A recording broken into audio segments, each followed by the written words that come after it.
सो बच्चों, इसमें जो लास्ट कॉन्सेप्ट है वो है concept of evolution of behaviour. मतलब व्यवहार को व्यवहार के उद्विकास के लिए अवधारणा।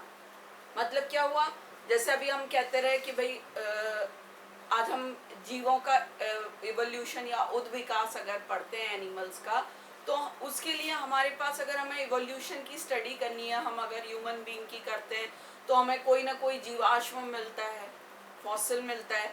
हमको एक फॉसिल कहीं से मिला, दूसरा फॉसिल दूसरी जगह से मिला, हमने उसकी स्टडी करी, फिर लगा कि नहीं ये इसमें ये चेंजेस हुए, ये ज़्यादा एडवांस है। बट बिहेवियर को अगर हमें व्यवहार का उद्विकास का अध्ययन करना है तो उसे हम कैसे करेंगे? ठीक है, तो क्योंकि उसमें तो आप जीवाश्म नहीं बता सकते, जीवाश्म व्यवहार के कैसे मिलेंगे? तो व्यवहार के आप जीवाश्म नहीं मिल सकते। तो इसके लिए जो अगर हमें इसका अगर उद्विकास या हम इवोल्यूशन ऑफ बिहेवियर अगर हमें पढ़ना है तो इसके लिए आप उसके क्या करोगे, कुछ आपको इनडायरेक्ट एविडेंसेस मिल लेंगे।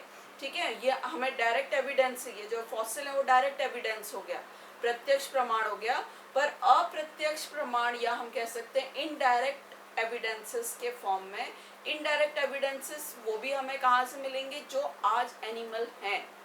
ठीक है, उनका बिहेवियर स्टडी करके एक ही स्पीशीज है, उस स्पीशीज में कुछ एनिमल का बिहेवियर कुछ पुराने टाइप का हो सकता है, कुछ एनिमल का बिहेवियर एडवांस टाइप का हो सकता है, कुछ एनिमल का बिहेवियर उससे एडवांस हो सकता है। जैसे हमने पढ़ा कि अनहाइजीनिक जो थे बीज, वो कैसी थी, वो थोड़ा सा हम कह सकते हैं ये एडवांस कैरेक्टर नहीं है। पर जब हाइजीनिक बीज आई मतलब उसी में कुछ चेंजेस आए हैं, तो पूरी वही बीज पर कुछ कैसी थी, अनहाइजीनिक थी, कुछ हाइजीनिक थी। तो ये कोई ना कोई चीज तो हुई जीन्स में जो चेंजेस हुए। ठीक है, तो इवोल्यूशन का अगर हमें बिहेवियर का इवोल्यूशन पढ़ना है, उसके लिए एक लाइन काफी है कि सभी all animals shows their behavior to increase their genetic fitness। ठीक है, मतलब सभी जो जीव होते हैं वो अपना व्यवहार दिखाते हैं अपनी जेनेटिक फिटनेस को बढ़ाने के लिए। जेनेटिक फिटनेस बढ़ाने के लिए मतलब जैसे अनहाइजीनिक से हाइजीनिक जो मधुमक्खियां थी, तो क्या हुआ, हर जो जीव होता है, एनिमल होता है, अपने आप को जेनेटिक, अपनी जो इनबॉर्न या हम जो कहते हैं बाय बर्थ जो कैरेक्टर्स हैं उनको अच्छे से अच्छा करने की कोशिश करता है।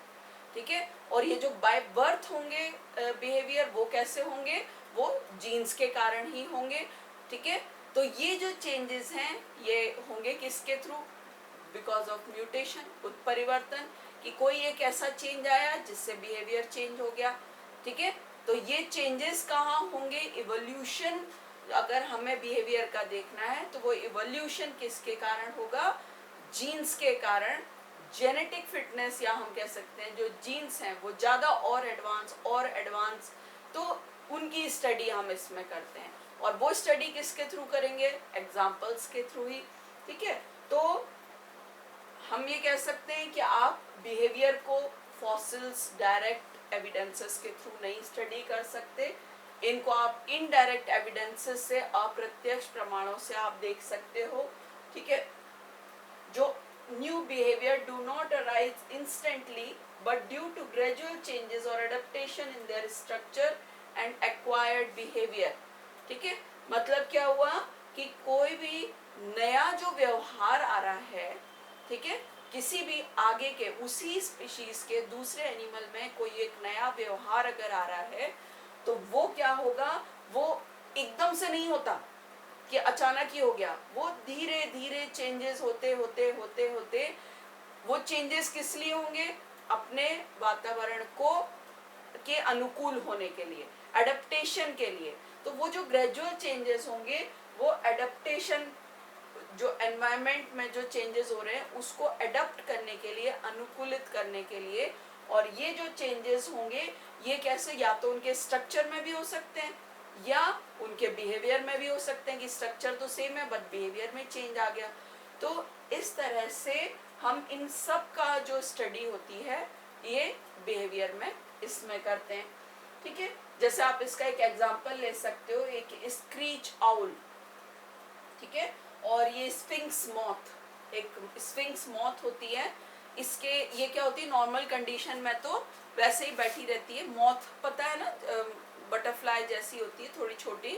तो ये जो मॉथ होती है, जैसे ही कोई इनका कोई इनको पकड़ने या ऐसा लगता है कि हमें कोई खाने आ रहा है, तो ये क्या करती हैं, अपने पंखों को पूरा फैला लेती हैं। नॉर्मल कंडीशन में तो ये पंख दबा के रखती हैं, पर पूरा पंख फैला लेंगी तो उसके ऊपर आंखों जैसे स्पॉट्स होते हैं, ठीक है, आंखों आई स्पॉट्स होते हैं, धब्बे होते हैं। तो ऐसा लगता है उस जो भी पकड़ने आ रहा है कि ये कोई जीव है बड़ा सा जिसकी आंखें दिख रही हैं। तो वो क्या हो रहा है, वो अपने आप को बचा लेता है। ये जो हम कह सकते हैं कैमोफ्लेज, ठीक है।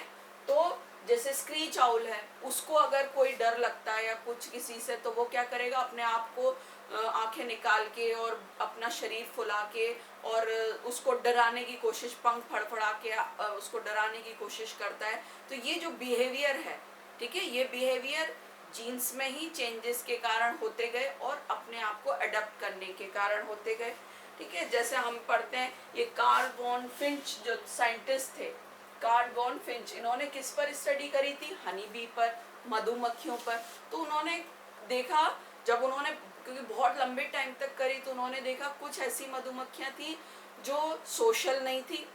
जनरली जो हम कहते हैं सोशल होता है इनका बिहेवियर, सामाजिक होता है, ठीक है। मतलब ये एक ग्रुप में रहती हैं, एक क्वीन भी होती है, एक वर्कर भी होती है, ठीक है। तो ये इनमें क्या होते हैं, ये जो होते हैं, ये क्वीन के वो बी का जो एक सोशल ग्रुप होता है और उसमें सबके अलग अलग काम रहते हैं। पर कुछ ऐसी मधुमक्खियां थी जो अपना काम अलग कर रही थी। तो उन मक्खियों से ही हो सकता है, मधुमक्खियों से हो सकता है आगे जाके ये सोशल बिहेवियर वाला प्रोसेस आया, ठीक है।